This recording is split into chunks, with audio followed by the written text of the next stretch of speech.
Warning, the following video may have very graphic images and very harsh languages, so be warned because we are stepping into a world, we are stepping into a story of darkness, blood, and violence. If you are not of age, please step away, and if you are, buckle up.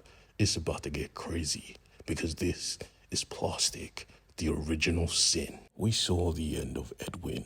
We saw how gruesome, how lethal he was. Now we are watching the beginning of Edwyn and his love with his sweetheart, Virginia. He was dangerous back then. Now he is lethal. Let us begin with our story. In darkness, we hear beep, beep, beep. And when we come to, we see someone on the call. This guy was a douchebag. He was on a call with another pathetic friend. He was talking about how he just took advantage of someone he should never have hurt. And sadly for him, our boy Edwyn had heard this. He didn't know it, but he was already dead. As he realized he wasn't alone, it was already too late because Edwyn was there and he had his tool of trade. His saw was very efficient because he took heads to collect them. That was his thing. I told you this was a different Edwyn. The one we met was jolly, in love. This one was filled with pain and anger. He was young. He was dangerous. Just like Dexter, he was known all over the city. They had a name for him, Bagman, but nobody has ever met him before. Because if they did, you would laugh. Edwyn just worked at this simple restaurant as a helper, and he did everything from taking out the trash to supporting and serving food. He was just a normal diner worker, and his diner was running out of forks, so they asked him to get some. But he thought to himself, fuck forks. Sporks are superior. After getting what he needed to from the storage, he checked his keys. They were present. He checked his wallet. It was present. And the last thing, well, I'm just going to keep that a secret because now he had a job to do, providing the spork to his friend, a young man, dark skin, who just wanted a spork.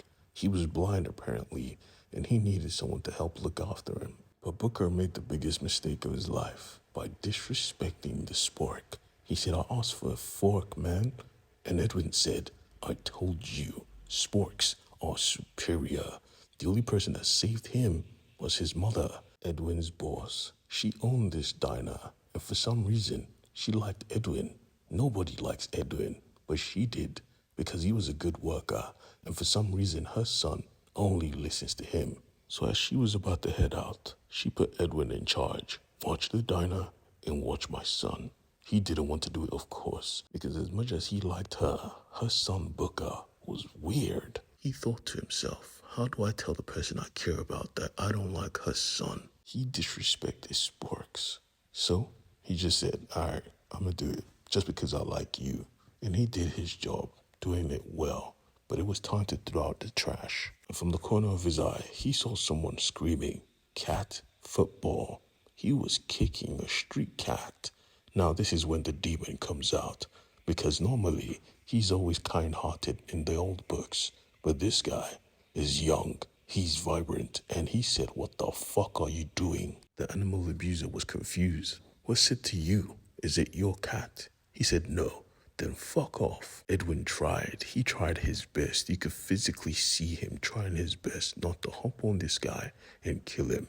But as soon as he flipped him off, his fate was sealed. Looking to the rooftops, he saw a bird and he was like, hey, don't look at me that way. I am going to get him.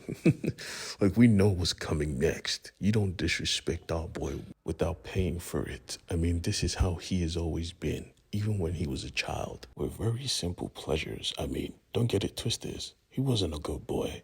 He was fighting every day, bullies, thugs, but he was still smiling because he loved his mother and his mother loved him. But most of all, he loved what was inside his lunchbox, his best friend. In the safe space he created in his old house, we see sporks everywhere because sporks are superior. And when he opens his lunchbox, we see a bird. This bird was clearly dead. Apparently, the people he fought earlier were picking on this bird, and he decided to save it. But we also learned from a young age, his mind was screwed up. The concept of death was very odd to him. He believed this bird was alive. He believed this bird wasn't a corpse, and he was going to protect it, even if he had to use force to do it. But just before he could finish his oath, he heard his mother calling to him. As quickly as he could, he closed the lunchbox and faced his mother to have a conversation, because she was here to talk to him. You beat people up again. You need to stop that, Edwyn. I didn't raise you to be violent. You almost took their heads off. He tried to defend himself. They were torturing my friend, but she didn't want to hear it, and he loved his mother, so he knew what he had to do. He apologized, of course, not even registering that the bird he loved so much was dead. But that was the least of his worries, because at the end of the day, he still did something wrong, so punishment had to follow. His mom looked at him and said, "You know what comes next?" And he said, "I know, the dolls." And she said, "Yes, that is correct, the dolls." You see, this is an origin story.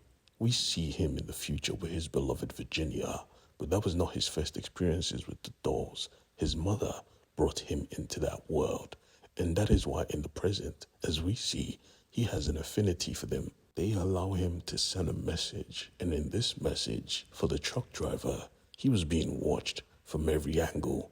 He was confused. How the hell did this get in my truck? Only for him to turn around and see someone petting a cat. It was the weirdo from earlier. He said, "What the hell are you doing in my truck?" Edwyn didn't respond. He simply said, "Please, do you mind closing the window? The cat feels chilly." And the driver said, "Yeah, you know I'm going to fuck you up, right? And when I'm done with you, the cat is going to get much worse." As he heard this, he tensed up, and the cat could feel it jumping out of his hands. You shouldn't say such things. Pulling out a spork, because like I've said before, sporks are superior. He went to work. With every plunge, he could see blood splatter everywhere. We see the weapons of choice, his plastic bag, his Sharpie marker, and his saw. This was the Bagman.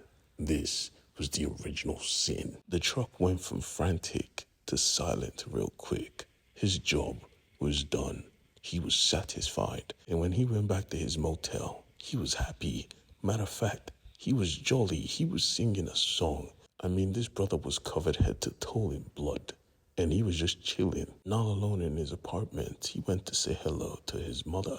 He opened the freezer and said, "Hey, oh no, this is not my blood. It was from work. You don't need to worry too much, mother. Everything will be fine this time. I promise." But that was a lie. This was the start of something gruesome, and I'm here for it. I hope you are too. Don't forget to like and subscribe. Peace.